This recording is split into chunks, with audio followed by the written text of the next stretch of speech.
let me ask you a question. Let's go fast for the next 10, 20 years. Sure. Okay.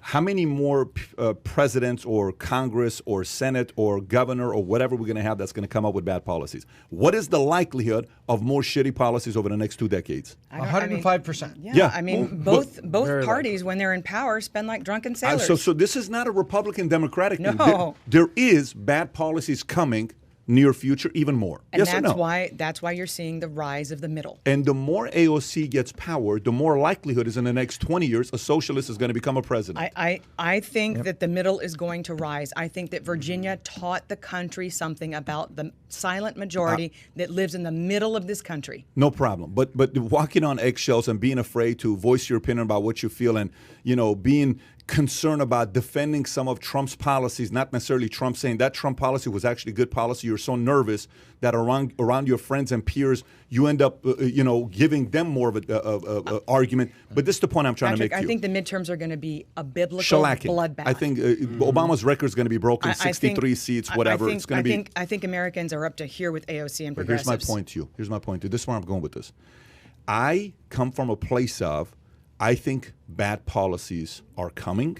It's a bipolar relationship, meaning one side of it is winter is coming. The other side of it is future looks bright. This is what's in my brain, okay? Winter is coming, future is bright. But here's the point I'm trying to make to you. So what is that one saying that says, save for a rainy day? No, it's not. You got to prepare for a rainy day. Okay, is this a rainy day today? It's a rainy day today. It's been a rainy season, right? It's been a pretty rainy season for the low and middle income, not the rich. For the low and middle income, it's a rainy season. Mm-hmm. Okay, what did you do the last 5, 10 years?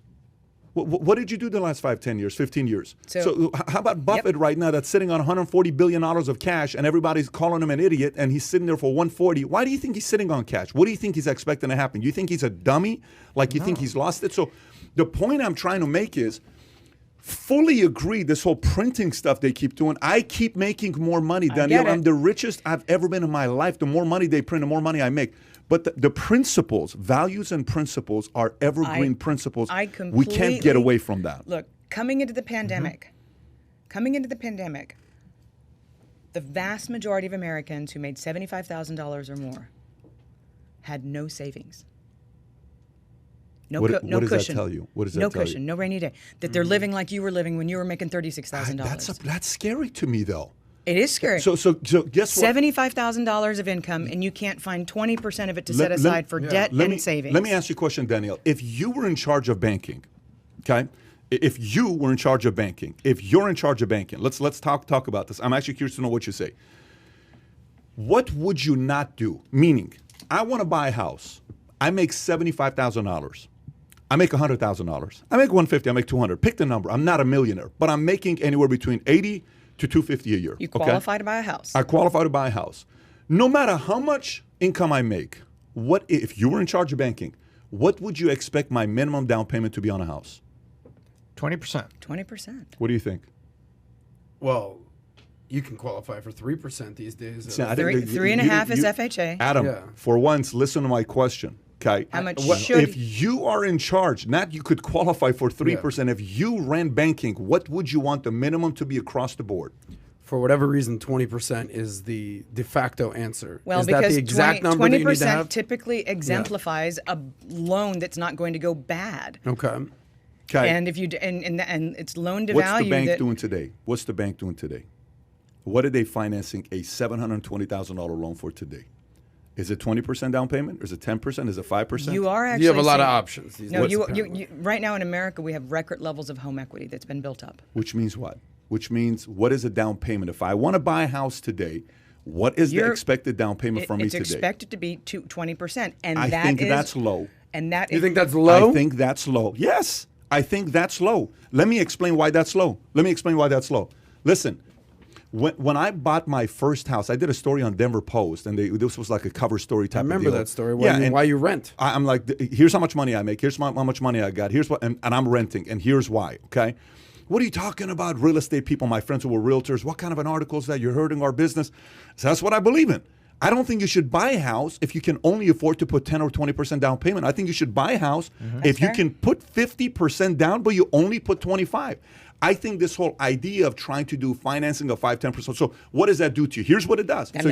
So here's what the conversation happens with your son, with your daughter. You say, son, when you get married and you want to buy a house, down payment's 25%. If you do X, Y, Z, I'll come help you out with 12.5. You come up with the other 12.5. Fine. So now there is some kind of a involvement. Versus, that's how it worked in the 70s and 80s, by the way. That's how it's supposed to be when it comes down to those disciplines. I completely agree. So for me, I think if I'm in charge of banking, so if you think about families, I can only imagine being raised in your house with you and your husband. I would expect your sons were probably raised with high standards, right? Where if you adopted me at 12 years old and I came into your family and I'm coming from a divorced family where, my mom couldn't control me anymore because I'm like, can do whatever the hell I want to do. If I came into your house, probably not going to like it. Probably going to be like, I can't stand this lady. Mm-hmm. Who the hell do you guys think you are talking to me like that? What do you mean I need to make my bill? What do you mean I need to do this? Perfect. I think we need to raise the standards in America. I it's agree. That simple. The expectation, the standards. So if we do that, that $72,000 a year person won't be broke. He'll have some savings. Agreed. Yeah, but the housing so when the pandemic administration hit and does not want to hear that. Shut down, they Realtors do not want to hear that. I don't care if you don't want to hear I know. that. I don't care if you don't. But they want someone who can pay the minimum entry fee, 3%, get them in. Yeah. And then when that mortgage defaults, sorry, we tried to help you out. I think Pat's right. There's two things that are going on in America, and I'm going to talk really, really fast to get this out. The first thing, starting in 1990, the United States increasingly became a payment-driven lifestyle culture. In other words, if you could have the payment, you could have the nicer car. Mm-hmm. Car leases showed up and allowed consumers to get even nicer cars at lower monthly payments. How much do you want to pay a month? How much you want to pay a month? So this payment culture came up there. Then you had 2008 when the real estate crash. Isn't it interesting that Texas required 20%? There's three of us that lived in Texas. Remember that? Yes. It saved. I lived there too, man. It saved the state of that simple. The fact that Texas did not have home equity that you could pull all this cash out of your house. Bingo. You could not do it in Texas. No, and guess what happened? 2008, 2009. I love that. That so was what happened. What this it forces responsibility. That's right. It was not the nanny state saying what you could and couldn't do. It's a simple regulation that Check says this out. we will not allow houses to be over leveraged. So 20% equity always has to be there. In other words, if you put 30% down on your house and you want to put 10% that you want to get a home equity loan to put the pool in, the bank says, oh, that's okay. You'll still have 20% equity. There you go. There's your pool. But California, they let you jack all the way up to 5% So guess equity. what happened, Tom? So taking out HELOCs and all this fun stuff? When you and I were in California, 2007, 2008, what happened to Riverside County? Riverside County became Poland after World War II. But do you know what happened? Tell us. It was horrifying. 60% of the homes. Right. Yeah. We're done. Because they were all over leveraged. They I'm all talking defaulted. about What happened? Dude, property value dropped 60% in Phoenix. Riverside Tell them County. about the Phoenix? deserted. Even Phoenix. Those two were Las very Vegas? close. Pat, tell them about the brand new neighborhoods that were deserted. The lawns were dead because people had been evicted. These are $250,000 houses. They were sold to people that should have been renting at a more sensible thing. And these were all repossessed. So now the bank owns this neighborhood that looks like Poland after World War II. Complete desolation. No grass. Scary. It was terrible. It looked like So a who's movie. the fault on that? The banks? The people? Standards. The realtors? Standards. No, let's talk about it. Everybody was involved. California allowed the financing regulations, NINA and other things, to go on in its state. States like Texas did not. What did California end up with? That. And where were the vast no majority? income, no assets. That's Nina. That's right. Where were the vast majority of subprime lenders based? Countrywide, New Century, Tony, right? California. Anthony Mazzello. What was his name? It Anthony was Mazzello. orange. Anthony Mazzello. And Ditech? He always scared me because he was orange. Well-spoken guy. Hey, listen. though. That guy. People around here love scary orange Patrick, people. remember Relax. Ditech, the great big billboards on the Ditech was 405? one. 0.00%. New Century was another one. Exactly. Yeah. Okay. So, but here's the point. During that time, while he's saying this, and they're talking about Texas, which is the point they made, I'm talking to a realtor in Plano. You know what the guy says? He says, "Oh, during 2007, 2008." Plano, worst area, took a 10% hit, maybe 15% hit. We didn't feel it. So that's the benefit That's of the that. cushion. That's the That's cushion. the benefit of that. And now, who implemented those rules? The no income, no assets? No. Why Plano didn't The fall state to of its wayside? Texas, every state So it's a state can thing. make every state can make credit card and credit and lending laws. Okay. Texas said 20% buffer. period. 20% All right, buffer. I'm going to drop a big housing bomb. Here we right go. Now. If Let's Barry go, Habib- Danielle. Here we Bring go. it on, If girl. Barry Habib was in the room, he would backslap me. It would Habib. hurt. Whoa. As of yesterday's data, Or the girl that was here with Barry would backslap. there are more homes, if you count multi-unit and single-family, under construction since 1974. New homes? Under construction right now. Yeah. Since 1974, we haven't been building this many houses and apartments. Okay? 1 in 4 homes today, according to CoreLogic, 1 in 4 homes today are being bought all cash by investors. Good. How is this going to end? Anybody heard of Zillow? How is this going to end? 1 in 4 new And that's why home homes price- being built are being purchased cash 1 in only? 4 home sales in America today are being purchased by investors Investors. who are levered. They're buying all cash, but the cash is levered because they're taking advantage of the zero interest rate policy at the Federal Reserve. You give me free money, I And take they're it. jacking up home These prices aren't like you've individual never heard investors. about. These are conglomerates, If you're right? Joe Q who's trying to buy your first home, even if you've saved up the down payment, you're still going to lose because the investors come in with all cash. They're playing with somebody else's money. And they're levered to the hilt. And they're like, this is not the same thing as the subprime crisis. And I'm like, yeah, you're right. There's more debt involved. That's right, Oh, there's more. there's no question. There's more debt involved. But there's also an But it's interesting point here. institutional money. Yeah. Hey, Pat, what Yeah. percent? And how quickly do you think they're going to hold on to these homes if the peanut butter hits the fan? Well, we know what's going to happen. The there. investors? Hey, real question here.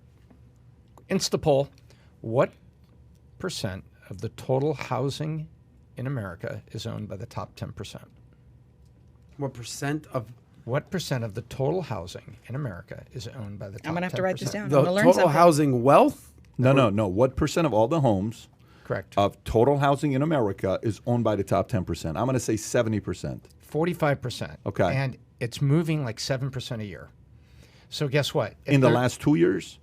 Yes. Oh, yeah. So Only now- the highest Yeah. FICO So scores now are watch getting this. mortgages. Highest FICO scores. If she's right and the bubble pops, these people have got leverage problems. If the bubble doesn't pop, she's still right. But if the bubble doesn't pop, who's the new landlords? Who's the serfs and lords here? You're going to have 10% of America owning over 50% of the housing in America in 14 months. Because Airbnb is hot, VRBO is hot. I'm not surprised by that. Good way to make And then not guess surprised what? by that. Guess Steady what? income. The top 10% are now because landlords. because what was the number on top 10% of stock market? What was the top 10% of the stock no, market? What is it? 89%. It's not on that, but it's 89%. Okay, I mean, so I'm not surprised by that. Matter of fact, it's lower than I thought it would be. I thought it'd be around 60, And this 70%. takes us back to why there will be bad policies in the future. Because if something goes wrong with this, which it will, when you have wealth inequality you haven't seen wealth inequality like this since prior to the fall of the Roman Empire. So- when you have wealth inequality like this, even Republicans will vote policies in that you would consider to be socialist. You're saying what? More stimulus? No, no, I'm saying 1978, UBI? Jimmy No, no, no, Carter, no, no. wage and price controls. no. Price controls. I think Biden is this close to gasoline price controls. I really do. So if you enjoyed this little short segment from the podcast that we did, here's another short segment to watch. Or if you want to see the entire podcast, click over here. Take care, everybody. Bye-bye.